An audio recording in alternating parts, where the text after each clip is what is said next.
Aujourd'hui, pour le dernier épisode du balado Les Foins Finaux, on jase avec Francis Clich de la ferme Les Petits Torieux à Frontenac, proche de Lac Mégantic. Les Petits Torieux, c'est une entreprise ultra dynamique. D'ailleurs, suivez-les sur les réseaux sociaux, leur TikTok est hilarant.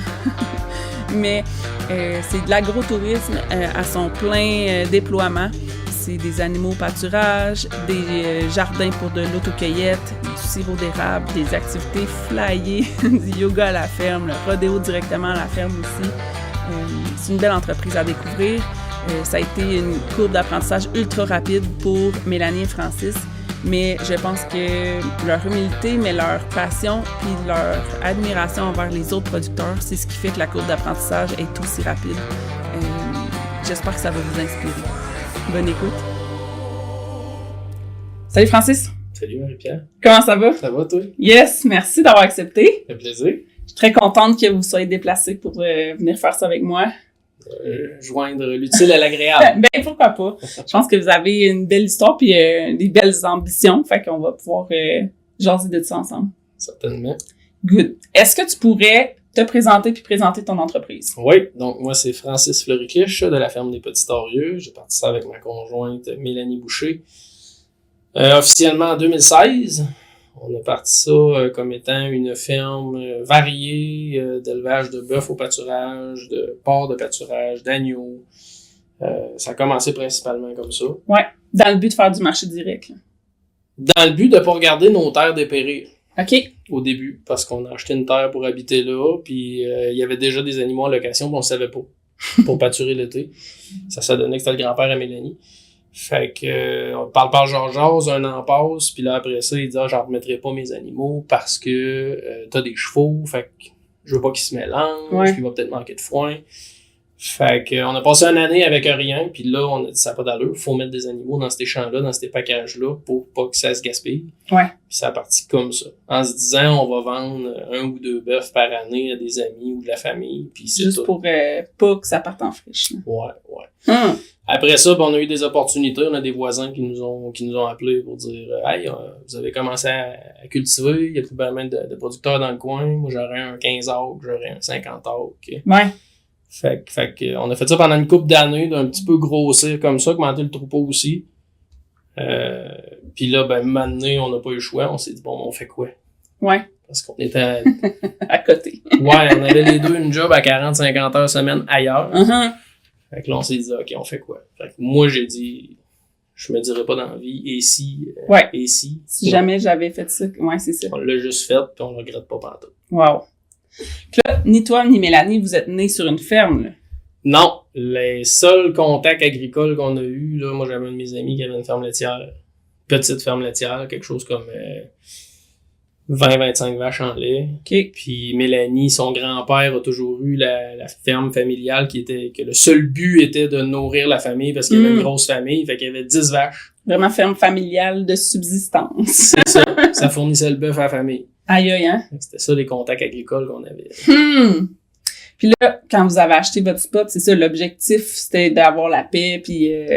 Mélanie une place pour ses chevaux. Ouais. Puis moi, retrouver un contact avec le bois parce que j'ai étudié en foresterie. Je voulais une terre à bois pour aller m'amuser parce que ma job était plus dans le bois. Ouais. Fait que ça a parti comme ça. C'est une belle histoire. Fait que là, on parle de quelle grosseur d'entreprise? Ça ressemble à quoi en ce moment, l'ouvrage que vous vous êtes acheté? On s'est comme jamais trop situé, là. On s'est longtemps considéré comme une ferme de petite taille parce qu'ils appelaient comme ça. C'était super simple. Depuis quand même plusieurs années, mettons 5-6 ans, on ne cadre plus dans la définition de ferme de petite taille. Donc, on est une moyenne ferme. Puis ce qu'on fait, c'est qu'on exploite vraiment chaque facette qu'on peut des terres qu'on a disponibles. Nous autres, on est propriétaires d'une terre de 150 acres. Sauf que on loue environ un 300 acres supplémentaire, que ce 300 acres-là est vraiment juste prairie, pâturage, tout ça. Ce que je m'en allais avec ça. Combien d'animaux, mettons? Ouais, on a monté... Là, présentement, on est environ une trentaine de vaches. On fait du vache-veau. Fait qu'en été, étant donné qu'on fait de la semi-finition pour faire de la mise en marché direct, en été, on va monter des fois à 80-90 têtes. On fait nos abattages d'automne, on descend dans les 50-60. Ça joue là-dedans. C'est quand même assez variable. Les porcs, on en élève environ 120 par année, 150. Les agneaux, c'est plus par principe d'avoir une belle variété parce qu'on est aussi agro-touristique. On veut que les gens puissent voir beaucoup d'espèces d'animaux quand ils viennent sur la ferme. Fait qu'on fait des agneaux un peu, on fait de la dinde, du poulet. On a nos poules pondeuses. Il y a tout le temps une coupe de lapin pour que les enfants puissent jouer avec. On a les chevaux qui sont pour l'équitation. Puis ma blonde s'est acheté une Holstein pour son plaisir personnel, mais pas le mien. Fait que pour son lait à elle. Son lait à elle. Ouais. Mais tu dois donner à tes cochons à un moment donné? Non. Ou c'est pas une très grosse productrice parce que là, mettons 22 litres de lait par jour. C'est une micro-productrice. Écoute, notre fille qui était à la MFR, la Maison familiale rurale, qui est une école agricole en Estrie, en faisant ses stages, était à un endroit où est-ce qu'il faisait du lait biologique. Puis là, Gigi était l'heureux élu qui produisait pas assez puis qu'eux autres avaient besoin de réformer. Ben oui. Fait qu'on parlait d'une vache qui donnait bien à côté, là-bas, dans la production, un gros 20 litres de lait par jour. Crées-tu que rendu chez nous, au foin sec, elle a baissé rapidement à 12 et à 8 et à 4. Fait qu'il y avait pas de problème. Ça gère l'inventaire. On n'avait pas trop partout. Elle a pas trop les mains raquées de la tirer à la main, ça va pas se passer. Non, pas du tout. Écoute, on est allé chercher une treilleuse en plus. Ah, ben là, tout équipé. Quoi. C'est plus long de laver les équipements qu'à travers la vache. Ça, c'est drôle. Puis le fait que là, on se ramasse avec du pâturage, puis du foin pour l'hiver, dans le fond. Ouais, on essaie d'être autonome sur notre production de foin. Les pâturages, on les améliore comme on peut. Petit bout, là, ouais. Ouais, petit bout par petit bout. Fait que cette année, on devrait être autonome à 100%. Les autres années, on achetait un peu de foin. Il y a eu des années qu'on avait un troupeau plus gros aussi. Fait qu'on n'avait pas le choix d'acheter du foin. T'sais, on avait monté à 47 vaches, là. Fait des fois, on avait 100 têtes sur le terrain. Ouais. Fait que c'est ça. On produit notre foin. On fait, dans notre coin, c'est pas des super bonnes terres. Fait qu'on fait habituellement une coupe, des fois deux. Ouais. Une majeure partie en foin sec. Un petit peu d'enrobé semi-sec, mais on fait pas d'ensilage pur et dur. Ouais. Puis c'est ça. C'est un bœuf qui est nourri à l'herbe, fait qu'ils vont avoir leurs minéraux puis de l'herbe, ça s'arrête là, il y a pas de grain qui est donné. Là. Puis es-tu tout vendu à la ferme ou si y a-tu un pourcentage que tu dirais qui passe à l'encan puis l'autre tu vas directement en vente direct ou? Pour les animaux, là, les seuls que j'ai envoyés à l'encan, c'est des veaux d'une semaine parce que j'avais eu un problème avec la vache. Soit une vache que c'était récurrent qu'elle rejetait son veau, fait que là j'ai dit... Terminé. Ouais. Ne propageons pas cette génétique. C'est ça. Des fois un jumeau. Ouais. Ça va arriver, là, mais tout qu'est-ce que tu finis, ça se passe tout directement à la boutique. Tout est vendu directement. Tu sais, c'est soit la boutique où est-ce que les gens viennent acheter un steak, vraiment une petite pièce parce qu'on fait la vente à la pièce. Sinon, ils ont réservé un bœuf, un demi-bœuf. Dans le port, c'est la même chose, les poulets. Fait que on vend, je peux pas dire rien à l'encan, justement, parce qu'on en a déjà envoyé. Mais notre dure réalité, c'est que même à la limite, on a des producteurs qu'on connaît qui élèvent de la même façon que nous autres, puis on leur achète des bœufs parce qu'on en manque. Ouais. OK, quand même. Puis c'est-tu, tu sais, comme mettons le demi-bœuf ou le quart de bœuf, es-tu vendu à l'avance ou tu le vends comme un peu avant l'abattage? Comment vous gérez ça? On a les deux. On a un site internet, le transactionnel, ça va super bien. Fait que la majeure partie du monde vont aller réserver, des fois même 1 an d'avance. Leur viande. Il y en a d'autres, mais les réservations sont ouvertes jusqu'à épuisement des stocks. Fait qu'on a une gestion de l'inventaire qui se fait sur le site en temps réel. Fait que oui, ça se pourrait que comme là, j'ai des animaux qui partent la semaine prochaine. Les gens, s'il y en a encore de disponibles sur mon site internet, vont pouvoir. Okay. S'ils sont pas vendus, pas plus grave que ça. Nous, on a un méga congélateur. Fait qu'on va faire les découpes en conséquence de le remettre en présentation dans la boutique en avant. OK. Puis à part de ça, cabane à sucre? Cabane à sucre, on a une petite érablière, 1600 en taille, sauf que, étant donné qu'on voulait joindre l'utile à l'agréable, puis tu sais, comme on dit, c'est toutes des petites productions, fait que si on veut en vivre, faut pousser cette production-là jusqu'au bout. Ouais. Fait que pour le bœuf, comme tu viens de le dire, on va faire toutes les étapes pour le rendre prêt à manger par la personne puis le vendre directement à la personne. Fait que l'érablière, ben, on en vend un peu à fédération avec contingent. À peu près la moitié de notre production. L'autre moitié est vendue au détail. Puis on fait des repas de cabane à sucre. Pour profiter aussi de tout l'aspect agrotourisme, anyway, là. Ah, vraiment, parce que le but est de créer un achalandage sur la ferme. C'est comme ça qu'on fait des ventes. Ouais. Tu sais, quand tu viens t'asseoir pour un repas de cabane à sucre, puis tu te fais dire, regarde bien en tout ce qui va être servi, à 90%, ça a été élevé sur la ferme directement là. Ce qu'on fait pas, c'est le pain, les beurres. Ça s'arrête là. Faut que je change d'hosting, tu veux faire ça? Ouais, faudrait que je change de... Ou bien que j'encourage Gigi. Ouais, quelque chose comme ça, un petit peu plus de moulé, quelque chose. Ouais. Fait qu'on fait des jardins aussi, on fait des citrouilles, des courges. Une des seules choses qui nous manque, c'est à peu près les abeilles et le miel. Ouais. Puis on a un partenariat avec une productrice de la région, fait qu'on en a quand même à vendre en boutique. Wow. Est-ce que c'est à l'année la boutique, là? Y a-tu des breaks? Non, la boutique maintenant est ouverte les jeudis, vendredis, samedis. Avant ça, on avait un horaire d'été, horaire d'hiver. L'hiver, on tombait juste à 2 jours. Là, on en est venu à la conclusion qu'on resterait à notre 3 jours. Ouais. Je pense pas qu'on va jamais être 7 jours parce qu'on veut garder une qualité de vie aussi. Mais c'est ouvert à l'année, vraiment. Ouais. Wow. Puis là, est-ce que vous êtes les deux à temps plein sur la ferme en ce moment? Oui. Ça, c'est drôle, hein. N'importe quel producteur agricole, tu lui demandes, tu sais, t'es-tu à temps plein? Oui, mais j'ai une petite job à côté. Oui, c'est ça. Hein? Fait que je fais pas... Surtout dans le bœuf, mettons. Là. Ouais. Fait que je fais pas différent des autres, là. J'enseigne un peu au DEP. Là. Mais ça t'occupe clairement à temps plein, là. Ouais, vraiment. Tu sais, je veux dire, quand on dit qu'on fait d'autres choses, ça veut pas dire qu'on en fait moins sur la ferme. Non. On fait quand même notre 40, 50, 60 heures semaine sur la ferme. Puis on réussit à glisser d'autres choses au travers dans l'horaire. Mais c'est le fun, ça change le mal de place. Ben oui, c'est clair. Puis comment vous vous êtes fait connaître? Je pense qu'on était chanceux, on avait un gros réseau de contacts. Ouais. Mélanie avait un gros réseau. Ouais, ben c'est ça, j'allais te dire. Donnons ce qui lui revient. Ouais, c'est ça. Elle a des très bonnes idées, très ambitieuses et un bon réseau de contacts. Ouais, puis très, très organisé, tu sais. Puis, elle sait à quoi faut s'obliger, tu sais, la discipline de dire, OK, là, on est dû pour faire une annonce, on est dû pour faire ça. Puis, parce qu'il y a bien des projets dans la vie que c'est pas dans ta tête de liste que tu veux les faire, mais tu le sais qu'il faut que tu passes par là pour que ça marche. Ouais. Fait que ça, elle a cette force-là. Ben oui. De dire c'est une étape nécessaire. Je sais que ça te le tente pas, mais on va le faire pareil, tu sais. Fait que c'est pour ça. Le gros réseau de contacts, on est placé sur une grande route. Ouais.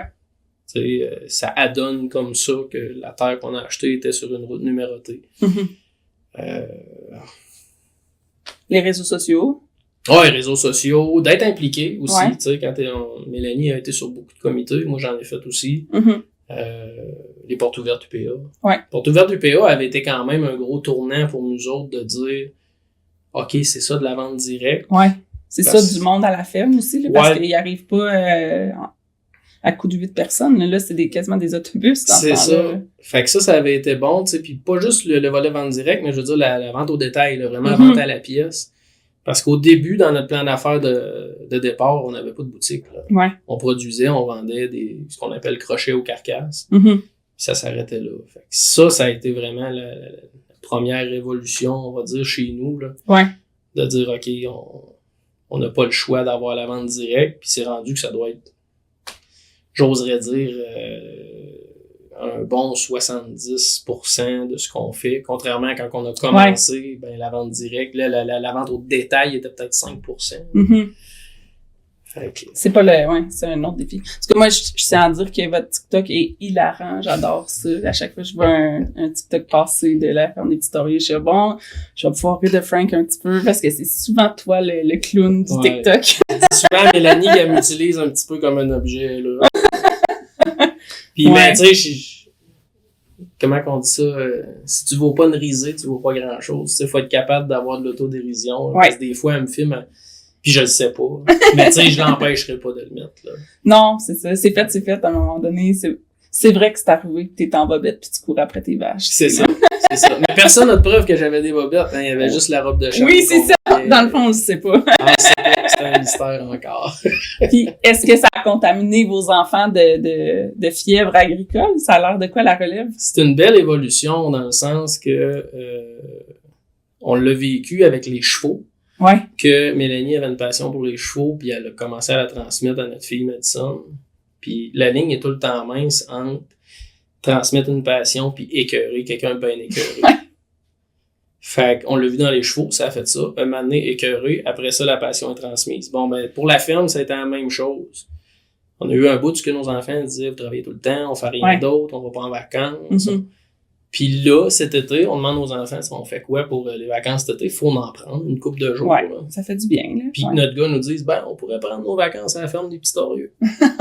Comme commande, man, on peut sortir d'ici un peu. Ah non, moi, ça fait mon affaire, là. Ils disent, on ira labourer un morceau, ben, on, tu sais. Fait que là, les gars, ils ont vraiment pogné la piqûre. Ah, c'est cool, ça. C'est, parce que c'est de l'ouvrage, mais c'est pas mal moins d'ouvrage quand c'est ça que t'aimes faire, tu sais. Ah, terrible. Ouais. Terrible, tu sais. Puis là, ils ont chacun un peu le volet, le facette qu'ils aiment. Tu sais, mon plus jeune, on l'a mis en charge du jardin, mais il est capable de se craquer tout seul, tu sais. Fait qu'il faisait un job incroyable, puis il y a de l'entre-gens, il aime parler avec le monde. Ce que mes deux plus vieux ont moins. Madison va être bonne pour parler avec le monde, mais si elle a le choix, peut-être qu'elle déciderait de pas parler à personne. Ouais. Puis Elliot, lui, il a aucun doute, moins qu'il parle à du monde, plus il est heureux. Fait que, mais là, ils ont comme chacun trouvé un peu leur dada, la place qu'ils aiment. Mais oui. C'est fun, tu sais, mettons, à leur âge, là, tu sais, jeune ado à plus vieux, là, tu sais, quasiment jeune adulte, là, Madison, là, mais tu sais, de savoir c'est quoi que t'aimes dans la vie pis c'est quoi que t'aimes pas, c'est une belle richesse, moi, je trouve, là. Faut que t'ailles essayer des choses pour, comme tu dis, savoir ce que t'aimes, ce que t'aimes pas, ce que t'as le goût de faire, ce que tu veux pas faire. Puis tu sais, c'est un peu ça qu'on reproche, je pense. Moi, en tout cas, que je reproche souvent aux jeunes. Tu sors du secondaire, puis là, tu te fais dire, OK, tu t'en vas étudier dans quoi? On n'a rien vu. Choisis ton métier, là. Ouais, c'est ça. Puis trompe-toi pas, là. Ouais, ceux qui ont eu des jobs d'été, qui ont essayé des choses, ont déjà un peu plus une idée. Ouais. Mais ceux qui ont rien fait, devine quel job tu veux faire. Oui, c'est ça, exact, là. Essaye quelque chose que t'aimais quand t'étais petit cul, là. Ouais. Non, c'est ça. Je vais me ramener sur mon sujet parce que si je m'enligne pas. Là, le podcast s'appelle Les Foins Finaux.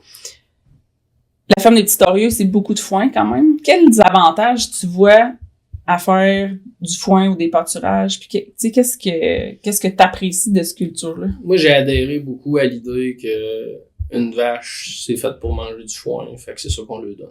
Ouais. Tu sais, le gros bon sens qui était juste là. Après ça, ce que j'aime toujours dire quand je parle avec quelqu'un, c'est nous autres, on a choisi d'élever, de produire de cette façon-là. Jamais on va dire c'est la meilleure façon. On montre au monde ce qu'on a choisi de faire. Ouais. Pour nous autres. Mm-hmm. Tu sais, ça a ses défauts, ça a ses avantages. Gros avantages, moi je dirais, mes animaux, en plus d'être juste au foin, ils sont 100% à l'extérieur.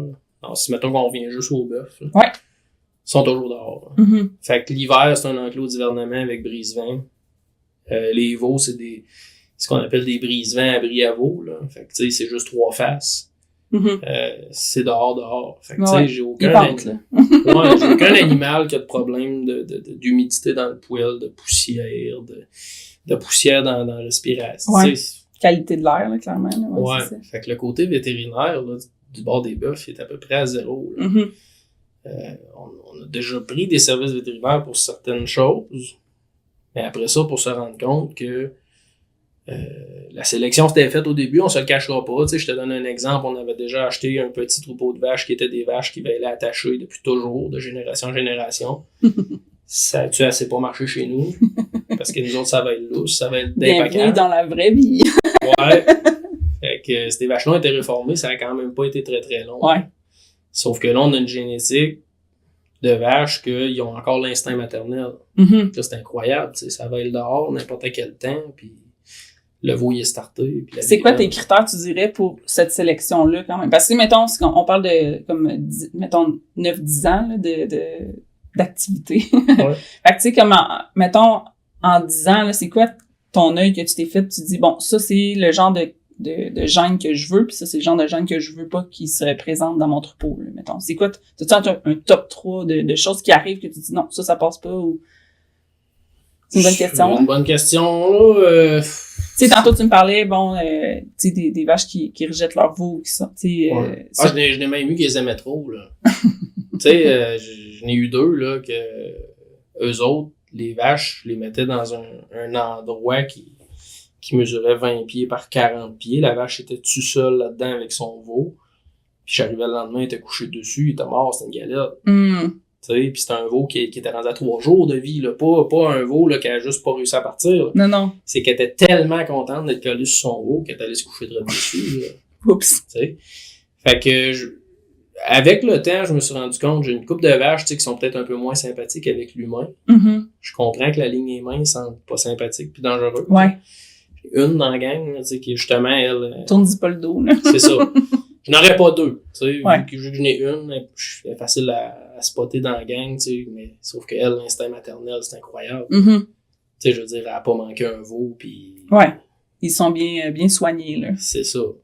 Fait que c'est comme la limite, c'est ça, où est-ce que faut que tu sois en sécurité pareil, mais sa job à elle, c'est de nourrir un veau, veut pas. C'est d'avoir l'instinct, tu sais, nous autres, dans le coin où on est à Frontenac, les packages sont tout le temps au milieu des bords de forêt, sont tout le temps dans des places un peu bizarres, il y a beaucoup de coyotes, tu sais, fait qu'on veut que les vaches protègent leur veau, parce que oui, on s'en fait jumper par les coyotes des fois.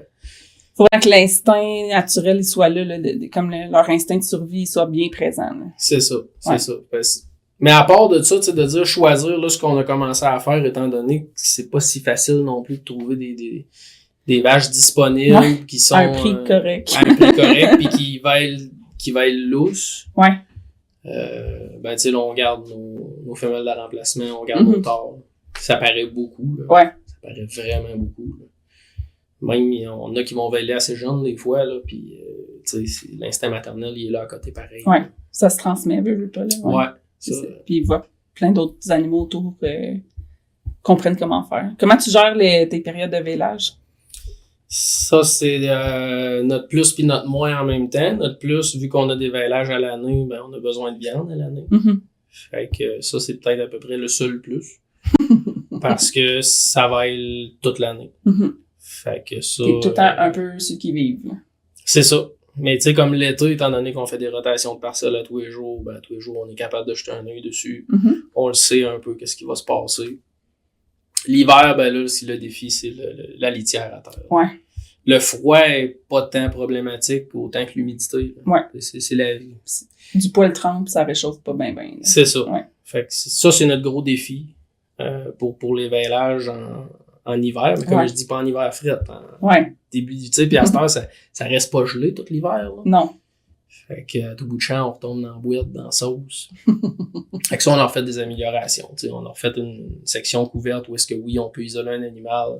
Ouais. Donner une chance un peu. Laisser la chance d'être au sec un fait peu. Que, l'inconvénient est là un peu. Par contre, ça n'était une affaire que le vétérinaire nous avait expliqué. En général, dans le monde des bovins, il y a une vache sur 3 qui va avorter. Ouais. Dans son cycle. Fait que nous autres, en ayant le taureau en permanence, ben... T'as tout le temps de chance de la pogner. Là. C'est ça. Ouais. C'est ça. Mais je dirais pas que c'est parfait, loin de là. Non, c'est d'autres défis. Qu'est-ce que tu recherches en termes de qualité, mettons, pour tes pâturages? Qu'est-ce qui fait que tu regardes un pâturage puis tu fais comme, hey, méchante belle parcelle, méchant beau stock? Le regain, tu sais, là, le problème qu'on a, là, mettons, cette année, j'ai une grosse section de pâturage, là, une espèce de 20 arbres qui est sur un buton de sable. Oh! Veux-tu deviner quelle couleur qui est cette année? Pas vert. Il est pas bleu, en tout cas. Fait que, on a un beau mélange. Tu sais, oui, on a des sections plus secs. Quand on a un été normal, assez humide, ça va bien performer. On joue avec nos parcelles, mais ce qui nous sauve, c'est le bel grazing, là, tu sais. Comme là, cette année, la rotation a arrêté assez vite, merci, là. Ouais. Parce qu'il y en avait plus de regain. Ça pousse plus, t'avances plus, là. Fait que là, on choisit une parcelle, puis let's go, on swing à la belle ronde. Bon, puis là, ben, l'année que tu le scrapes, tu le scrapes. Sauf que là, à cette heure, au moins, on a la confiance de dire, on sait l'année prochaine, il va y avoir l'air de quoi. Ouais. Puis tu paniqueras pas ce printemps, ça va être correct, là. Tu vas y laisser le temps de se reprendre. Là. Ah, vraiment, là, Ouais. tu sais, j'avais un monsieur où j'ai une location pour le pâturage. V'là 2 ans, j'ai fait un bel grazing vraiment intense, puis il le voyait de sa maison. Puis lui a élevé des animaux là toute sa vie. C'est un ancien producteur. Ah, ça l'achalait en tabarnak. Je lui ai dit, qu'est-ce que tu fais là? T'sais. Je check bien l'année prochaine. Ouais. Check bien l'année prochaine. Check bien. Ouais. Puis là, cette année, c'était drôle parce qu'on a rentré les vaches un peu tard dans ces sections de pâturage-là. Le foin devait être à peu près à 3 pieds et demi, 4 pieds de haut. Fait que là c'était drôle parce qu'il disait t'avais trop de foin, t'es rentré trop tard, ils ont tous couché ça à terre. Ouais, mais l'année prochaine, ça va encore. Ouais, c'est ça. Check bien.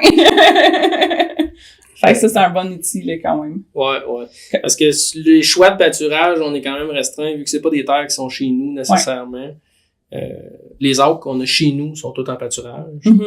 Mais on a aussi des locations, fait que eux autres, des fois, le propriétaire, il est super content qu'on fasse du foin, qu'on cultive, mais il veut pas avoir d'animaux, ce qui est très comprenable. Ouais.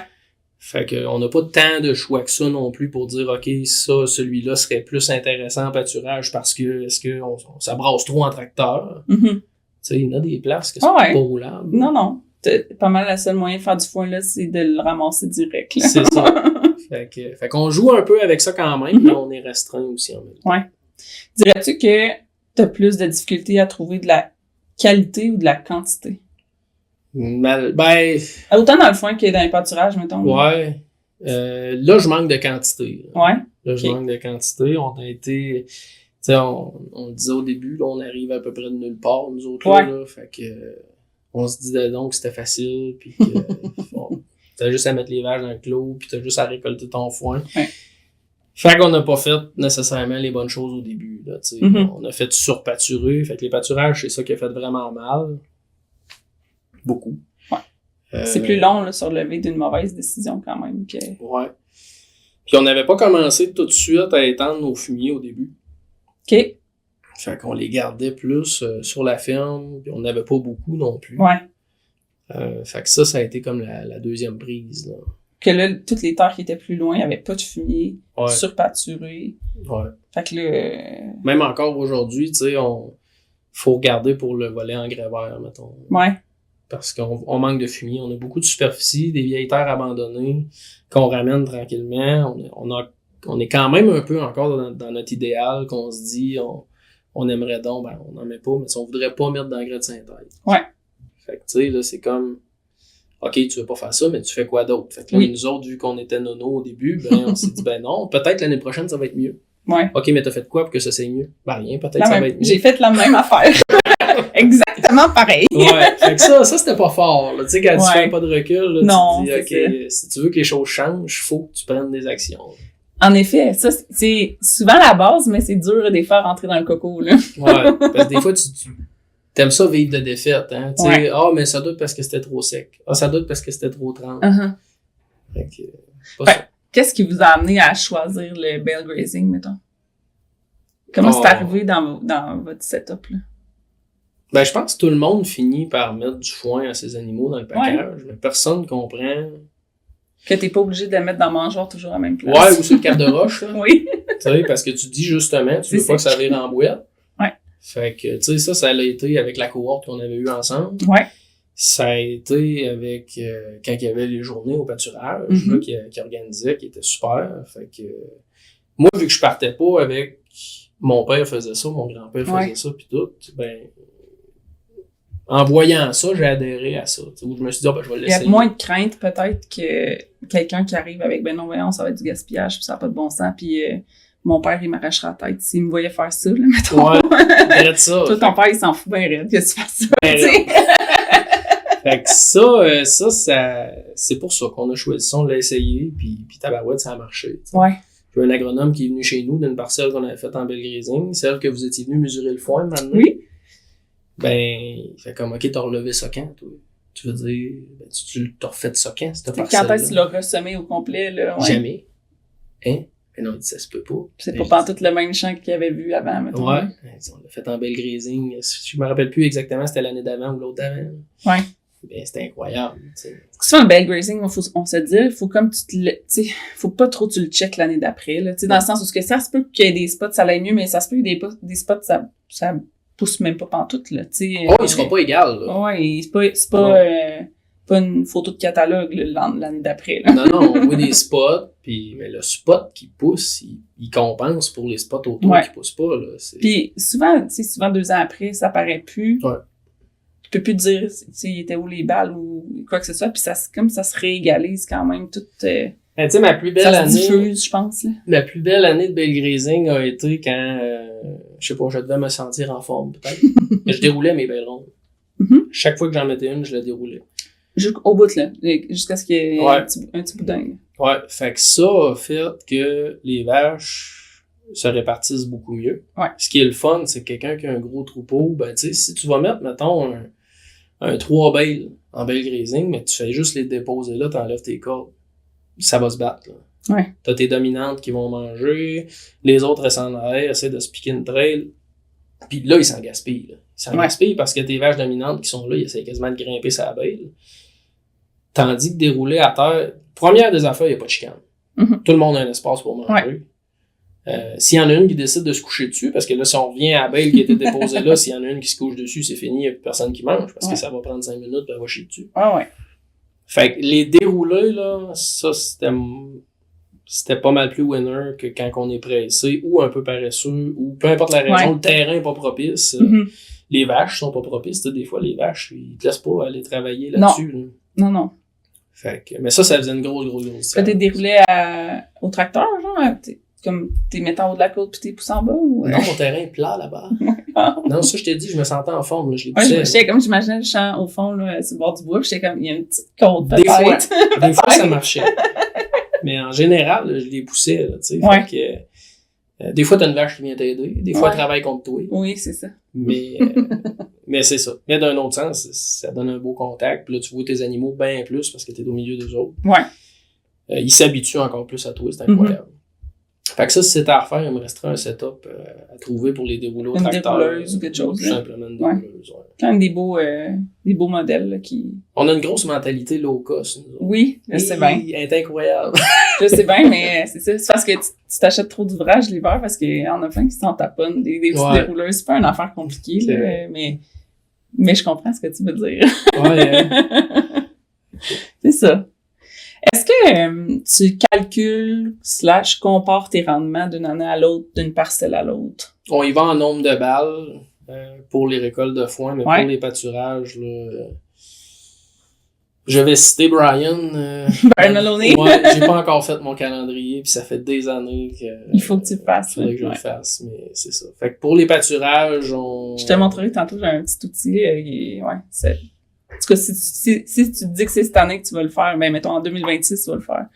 Je te l'enverrai. Je te l'enverrai, écoute. Parce que c'est ça. Étant donné qu'on se dit que de toute façon, quand le package est plus capable de fournir, tu changes, là, t'observes, là. Ouais.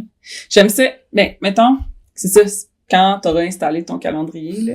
Des fois, c'est juste de matcher ça avec quel veau t'as vendu, puis au final, le troupeau était où. Fait que, c'est de savoir combien t'avais d'animaux ce jour-là, puis il était où. Fait que là, après ça, t'es capable d'avoir quand même un rendement parce que tu sais combien tes animaux, mettons, ils ont besoin pour manger, à peu près, là, quand même. Mais tu sais que si cette année, mettons, chaque parcelle a eu tant de jours, mettons qu'on dit, je sais pas moi, 15 jours ou 20 jours, mettons 15 jours, puis que l'année prochaine, ben, les parcelles, ils ont eu 18 jours. Ben, comme, clairement, il y a eu plus de foin. Oui, où il y a eu une amélioration, où il y a eu plus de choses à manger avant que tu changes les animaux parce que t'es étoffé là un petit peu plus, ou ils ont été une fois de plus, admettons.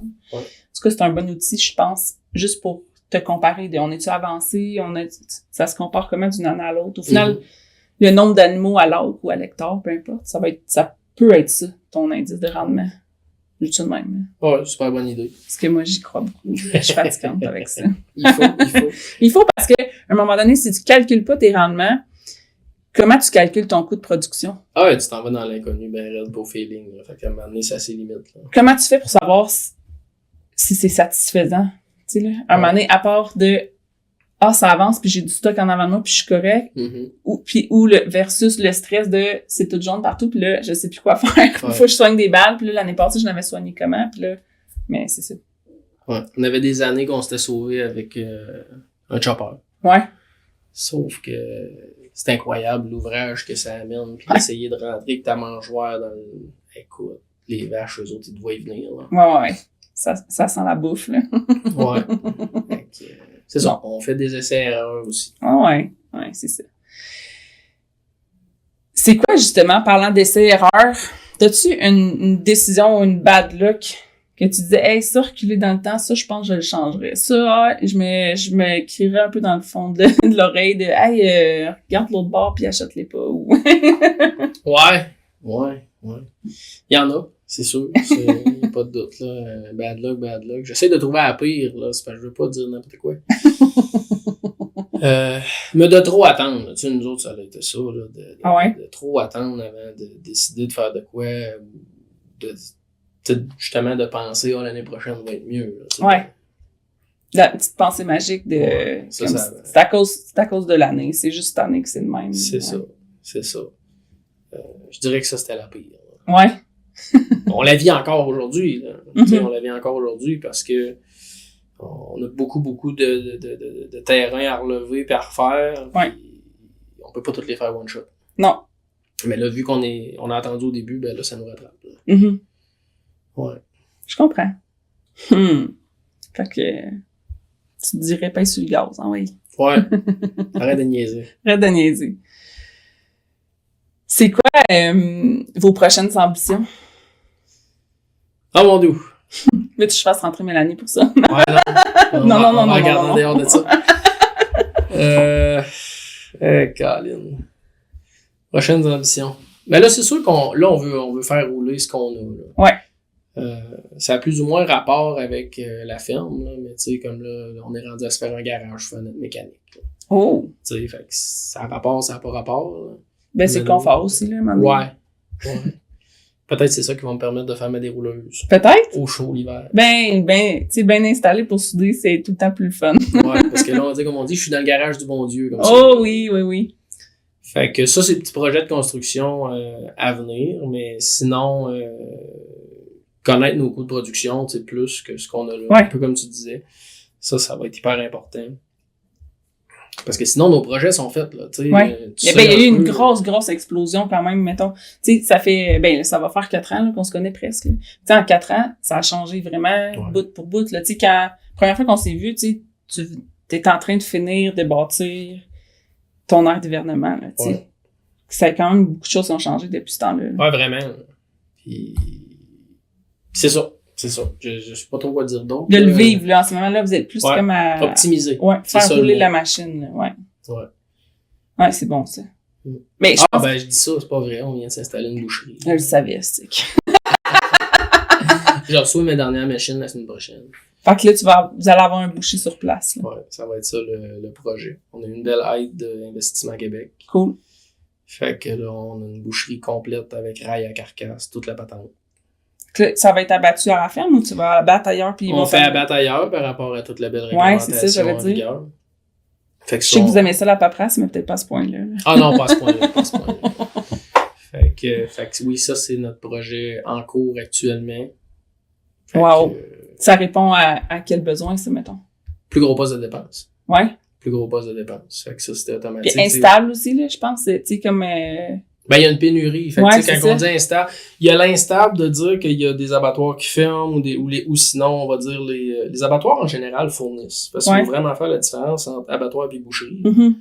Les abattoirs, en général, ils fournissent très... C'est la découpe après. C'est la découpe qui a plus de misère à fournir. Fait que, puis nous autres étant notre plus gros poste de dépense, fait que, tu sais, quand on fait notre brainstorm à la gang, qui est Mélanie pis moi, ben, on fait pas comme, oh cool, j'aimerais ça de découper de la viande. Ouais, c'est ça. Ouais. Sauf que le gros bon sens nous ramène à dire, c'est là qu'on peut s'améliorer. Puis vous avez eu beaucoup de casse-tête en lien avec ça aussi dans les dernières années, où est-ce qu'à un moment donné, si c'est chez vous, tu sais, comme dans le cours en arrière, ça peut être un casse-tête différent, là, dans le sens où ça te prend un boucher pareil, là, mais Mais au moins, tu sais, c'est ça. T'as l'impression que tu fais quelque chose pour régler ta problématique. Tu retombes en contrôle de tes choses. Ouais. Tu peux mieux jouer aussi avec tes produits qui fonctionnent. Parce que quand, c'est comme là, le boucher avec qui on fait affaire, là, la qualité qui sort de là est incroyable. On n'a rien à dire là-dessus, même qu'à la limite, c'est un peu ça qui fait que on s'est posé la question longtemps avant de s'installer une boucherie, parce qu'on s'est dit, crème, faut vraiment aller chercher un excellent boucher pour garder cette qualité-là de découpe, d'emballage, de présentation, parce que le but n'est pas de diminuer de qualité. Mais sauf que ce que ça permet, c'est qu'en étant chez vous, c'est que si tu as besoin de telle ou telle pièce, ben t'as pas besoin d'attendre ou de passer par d'autres personnes pour faire plus faire cette rapide. coupe-là. Ouais, c'est ça, ça peut être assez rapide quand même. Parce que vous voyez ça comme ben si ça occupe-tu, mettons, est-ce que votre production occupe pas mal un boucher ou vous allez avoir du monde, tu sais, vous dans le plan d'affaires, y a-tu d'autres producteurs qui vont pouvoir Le but premier, c'est vraiment de découper nos choses. Vous autres, là, oui, vraiment. Parce qu'on fait beaucoup de transformations. Présentement, il y a beaucoup de transformations, sous-traitance de la saucisse, tout ça. Ouais. Tu sais, on parle de 30 à 40 bœufs par année abattus découpés, 120 porcs par année abattus découpés. Tout ce qui est produit dans nos jardins s'est transformé. Fait que ça, je comprends que ça n'a pas rapport avec le boucher, mais reste qu'on a déjà des cuisinières qui s'occupent de la transformation. C'est sûr qu'on a de l'ouvrage pour un boucher à l'année. Quitte à compléter, justement. Ouais, fait que c'est ça. Ça se calcule bien dans le sens où est-ce que tu le vois, c'est comment que ça t'a coûté, tu sais, en découpe, puis tu fais comment, et crime, si le boucher, il fait ce salaire-là. D'après moi, je devrais en trouver un bon. On se comprend. Ouais, on se comprend. J'ai vu la ligne mathématique, là. Mais tu sais, chacun a son plus gros poste de dépense. Nous, dans notre cas, étant donné qu'on fait la mise en marché direct, c'est ça. Quelqu'un d'autre, ce serait-tu ses engrais, ce serait-tu ses semences, tu sais, ou carrément le diesel. Chacun sa réalité. Ouais.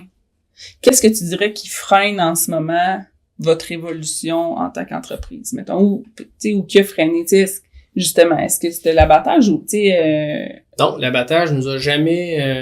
tu sais, comme tu disais, là, c'est un gros défi pour ben du monde. Ouais. Nous autres, c'est une des choses pourquoi on s'est posé la question longtemps avant de se dire on va faire la découpe à la ferme parce que on avait on a encore un excellent service. Ouais.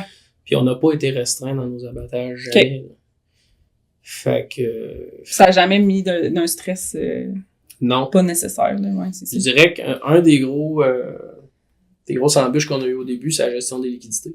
Ouais. De se dire, mais ça, au lieu de le financer, moi, le payer. Tu sais, je l'ai, là, il est là, l'argent, ouais. Ouais, tu parles d'une idée de marde. Ouais, c'est ça. Ouais. Fait que ça a fait que maintenant, on est arrivé à d'autres projets, puis qu'on disait, voyons, tabarnouche, tu sais, la business, sur papier, ça va bien. Ça va bien, tout va bien, mais là, tu te dis, voyons, Colin, pourquoi que la liquidité est pas là? Fait que ça, c'est une grosse job quand même de gérer la trésorerie, là, puis c'est comme, faudrait que ça soit fait même en amont d'un projet, là, mettons, tu sais, bon, on construit une boucherie, ok, ça va être quoi la trésorerie nécessaire pour faire runner ça? Puis on va-tu être capable de, tu sais, trouver toujours avoir accès à des fonds pour payer ça ou l'inverse, là, tu sais, c'est quand même une grosse job de gestionnaire d'entreprise qu'on est peut-être moins habitué en agriculture de prendre le temps de faire, mettons. Ouais, puis je pense qu'il faut... C'est pas qu'on veut pas prendre le temps de le faire, c'est peut-être qu'on n'a pas écouté la personne qui nous l'a expliqué ou personne nous l'a jamais expliqué. Il y a les deux, là, je comprends. Puis l'aspect d'avoir du vivant où est-ce que la réponse de « moi, mais je sais pas comment ça va être, puis je sais pas comment ça va me coûter, puis je sais pas comment je vais en vendre. Ouais. Puis le prix de telle affaire va être de quoi, je sais pas. » Puis c'est comme facile de mettre ça là-dessus, là. Mais... Ouais. Comme là, le gros défi de ce temps-ci, ben, le prix du bœuf est à un prix incroyable. Ouais. Fait que... Ça va bien quand tu le vends, mais... Ça va bien quand tu le vends à l'encan, comme c'est. Oui, là. c'est ça. Tu sais, moi, j'ai des clients qui ont réservé, puis vu qu'ils pouvaient réserver 6 mois en avance, leur prix est gelé. Là. C'est correct, je veux dire, nous autres, moi, je vais toujours respecter ça. Si je fais faire une soumission à quelqu'un pour venir réaliser des travaux chez nous, je vais l'assumer. Ouais. Tu sais, je vais tenir parole, puis je m'attends à ce qu'ils tiennent parole. Fait que... Mais c'est ça, le prix a changé beaucoup depuis les 8 derniers mois, là, mettons. Ouais. Mais c'est ça. En même temps, c'est de la fidélisation aussi, là, dans le sens où eux, ils font un bon deal, puis toi, tu savais déjà que cette vache-là était vendue. C'est ça. Puis tu sais, mon coût de production n'a pas nécessairement augmenté parce que le prix du bœuf est rendu cher. Non, parce que t'as pas autant d'intrants que ben des gens, là. C'est ça. Oui, tu sais, mettons, ton foin, ton diesel, tes pièces de tracteur, tu sais, oui, mais tracteur est pas un si gros outil que ça dans ton entreprise, là, tu sais. C'est le fun de faire du foin, mais au final, tu pourrais l'acheter le foin, là, tu sais. Oui, ça aussi. Ça a été un questionnement qu'on a eu dans le processus à un moment donné. Ouais. Ça dépendait de la disponibilité. Une chance qu'on l'a pas fait. Ouais. Parce que quand on a eu cette réflexion-là, on avait des belles offres de foin à des... Mais c'est dur à garantir, là, ça. Ben, ça existe déjà plus cette année. C'est plus tough, là. Ouais. Fait que c'est ça. Oh, On peut ouais. pas juste faire des bons moves. Non, on peut pas tout le temps. Puis le beurre puis l'argent du beurre, c'est pas accessible. C'est pas de même que ça fonctionne dans la vie. Ça peut, une fois, un coup de chance, là, mais ça peut pas marcher de même 10 ans de temps. Ouais. T'as-tu qu'est-ce que tu dirais en ce moment qu'il faudrait travailler ces plantes fourragères en tant que filière, là? Quand je veux dire la filière, c'est comme tous les acteurs des plantes fourragères. C'est quoi en ce moment les gros challenges qui se vit dans le champ? Moi, je dirais la rusticité, là. Ouais. Tu sais, là, je comprends un peu ceux qui veulent tout le temps essayer la nouvelle patente, là. Mm-hmm. Moi, je suis l'opposé de ça. Tu sais, je me dis, qu'est-ce qui marchait puis qu'est-ce qui va marcher tout le temps parce que c'est rustique. Je serais plus là-dedans. Je serais plus dans cette ligne d'idée-là. C'est comme une espèce d'adaptation puis de Ben, tu sais, pourquoi de résilience, là. Ouais, puis dans la façon de travailler tes champs, j'avais déjà fait ça aussi une année, de dire, j'ai refait une prairie en nœud, puis fait que là, j'ai toute la semence neuve, puis tout. Bon, ben, à chaque 4-5 coups de faucheuse, 4-5 largeurs de faucheuse, je laissais une bande pas fauchée d'un pied de large. Mm-hmm. Une belle couette, là. Fait que je me disais en dedans de moi, ben, crème, eux autres, ils vont avoir la chance de regrainer à terre. Ouais. Fait que, mais ça a l'air bizarre. Ça a l'air bizarre. Mais ça, c'est genre, j'allais te dire, ça, tu vois, si t'avais un père, il t'aurait empêché de faire ça. Ouais. Mais juste à cause de qu'est-ce que ça a l'air. Ouais, c'est ça. Voyons, t'as laissé des couettes, tu sais pas conduire un tracteur, là. Fait que, tu sais, moi, j'aimerais travailler de dire, je le sais qu'il faut, j'enlève des parcelles, soit le terrain est trop compacté, soit je n'ai plus de plantes, tabarnouche. Ouais. Ça, c'est épuisé, là, ouais. C'est ça. J'ai plus les bonnes plantes qui sont là. C'est de la pelouse. Pas parce que je mets de l'engrais que les bonnes plantes Non. vont venir ou parce que je chaude, tu sais. Je sais qu'il faut que je les réinstalle, faut que je les réimplante. Mais comment je fais pour le faire une fois puis pas le refaire pour les 15 prochaines années au lieu de le refaire aux 5 ans? Ouais. Ça, j'aimerais ça travailler là-dessus. Bon, ouais. Bon, c'est clair. Parce que c'est juste du gros bon sens, je veux dire. Ouais. Il y a une façon de faire pour que les plantes puissent durer là plus longtemps. Mm-hmm. Je pense que surtout dans un mode de gestion où est-ce que tu restes à l'affût puis tu t'observes beaucoup puis là tu bouges les animaux, ben tu fais une coupe de foin par année, il y a moyen quand même de gérer bien des affaires que quelqu'un qui fait 4 coupes par année puis que c'est différent puis c'est correct. Il y a pas de comme tu dis, il y a pas de bonne ou de mauvaise façon de faire, c'est juste ça, vous avez choisi ça puis ça vous permet ça. Puis c'est de continuer dans cette direction-là, je pense. Là. Ouais, ça a du sens. Y a-t-il des choses que t'aurais voulu qu'on jase avant qu'on finisse? Comment ça va, toi? Ça va vraiment bien. On parlait de toi. Ouais. On part une cohorte. Ça oui, là. Ouais. Ça oui, là. Les cohortes, là, c'est... Parce que on s'est connus un petit peu avant ça quand même avec des débuts de projet, mais tu sais, on a vraiment pris le temps de jaser plus dans le cadre des cohortes. Ouais. Puis je sais que t'avais apprécié vraiment beaucoup ces activités-là. C'est quoi que tu retirerais le plus de ça? Ben, c'est le réseautage. Là. Ouais. Tu développes un nouveau réseau de contacts. Ouais. Nous autres qui n'arrivaient pas du milieu agricole, ben, ça a été... Puis on était comme dans une autre région, là. Tu sais, t'étais le seul qui arrivait du granit, là, quasiment. Ouais. Là. Ouais. Oui, au complet. Là. À peu près. Ouais. Puis là, même encore aujourd'hui, j'en parle, j'ai une productrice que je pense, tu sais, puis il y en a pas 15 autour de moi. Là. Non. Tu sais, je le sais qu'elle embarquerait, elle aimerait ça. Ça lui ferait du bien, puis ouais, c'est ça. Parce qu'on...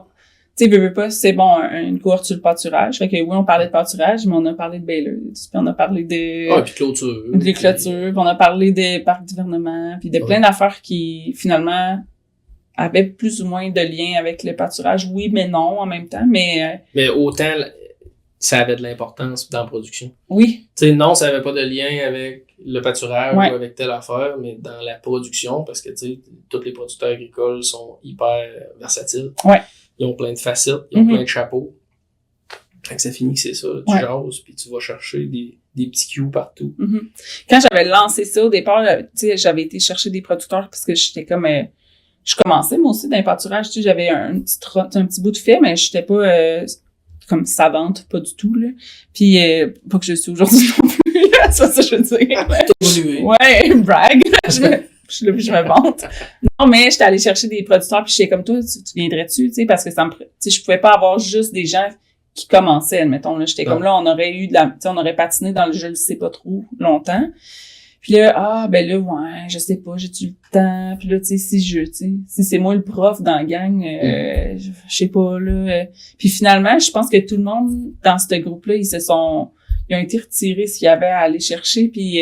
tout le monde a apporté quelque chose, vraiment, tout le monde a été chercher quelque chose. Je suis certaine de ça, parce qu'il y avait vraiment une belle relation d'échange, puis tu sais, c'est un plus petit groupe, tu sais, vous étiez pas tant que ça, je pense au total, c'était 6 producteurs, là, tu sais, fait que c'est un petit groupe, mais je vais t'aider, puis hey, moi je vais t'aider de l'autre façon, puis tu sais, je sais que... Ben, je me rappelle que dans une des rencontres qu'on a eues, tu sais, on avait comme soulevé le point de...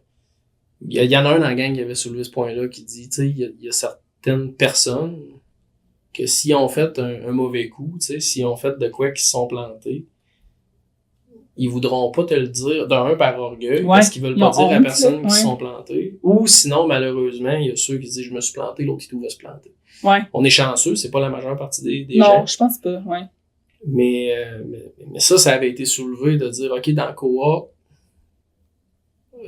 ceux qui étaient là, ils étaient comme, hey, je me suis planté, fallait pas, toi, je vais te dire qu'est-ce que j'ai fait, puis pourquoi faut pas le refaire. Ou tu sais, fallait de l'autre façon. Si je l'avais à le refaire, ça serait d'une autre manière, puis... C'est ça. Tout le temps constructif. Ouais, exact. Dans le but de s'aider, parce qu'au final, tu sais, puis le même dans cette gang-là, il y en avait un peu qui faisaient du marché direct, puis il y en a qui non, puis mais ça changeait rien, ça, parce que c'était pas de la compétition entre vous autres, puis en tout cas, c'était beau de vous voir aller puis de vous guider là-dedans. Je recommande vraiment à tout le monde, tu sais, Ah, vraiment? Tu sais, quand il y a un sujet que t'as le goût de pousser là-dessus, mais il y a rien de mieux que de jaser entre producteurs puis d'essayer de résoudre des problèmes entre vous autres, pour vrai, là, parce que moi, je peux bien vous amener 32 solutions, là, mais ils vont t'écouter bien plus tôt que moi. C'est de pas hésiter à se poser des questions, tu sais, appelle-les ton voisin, puis dis, hey, j'ai un petit bug là-dessus, là. Ça t'es-tu déjà arrivé? Qu'est-ce que t'as fait, toi? Ouais. Pas obligé d'attendre qu'il y ait une journée spéciale pour ça, là, je veux dire. Dernièrement, là, j'étais allée chez un producteur, puis je me disais, ah là, je suis tout le temps dans l'eau avec mes bols à eau, puis je suis tout le temps dans la boîte, c'est tout trempé. Là, je suis comme, ah, t'as-tu pensé aux lattes de porcherie? Ouais. Tu sais? Puis on en avait parlé durant la courte, puis pour moi, c'était comme une évidence parce que moi, j'étais dans mes débuts d'apprentissage, puis là, on avait parlé comme 2 puis 3 fois, fait que j'étais comme, ça doit être full commun, tu sais, là. Puis finalement, non, mais à un moment donné, si vous visitez pas, vous apprenez pas des petits trucs que vous avez, tu sais, comme qui ont été développés. Des fois, c'est régional, puis des fois, c'est juste comme, ah, ben, mon voisin, il faisait ça, je trouvais ça une bonne idée, puis ça reste, finalement, il y a juste ces 2 producteurs-là qui le font. Je pense que les producteurs de lait, ils voisinent plus comme avec les soirées des tables, ces choses-là. Les gars de pâturage, moins, tu sais, c'est comme, vous êtes déjà dans le jus l'été, qu'on est, je sais pas c'est quoi la raison pourquoi, mais c'est vrai qu'on voisine pas tellement. Ouais, tu sais, comme aller visiter, ah, toi, c'est de même que tu fais tes coins, puis ah, ouais, toi, c'est de même que t'as installé ton grand, puis tu sais, comme des niaiseries de même, là. Mais ouais, je pense que vous faudrait trouver le moyen de... Créer des opportunités. Ouais, exact. C'est pas... Créer des moments. Exact. Good. T'as-tu d'autres choses?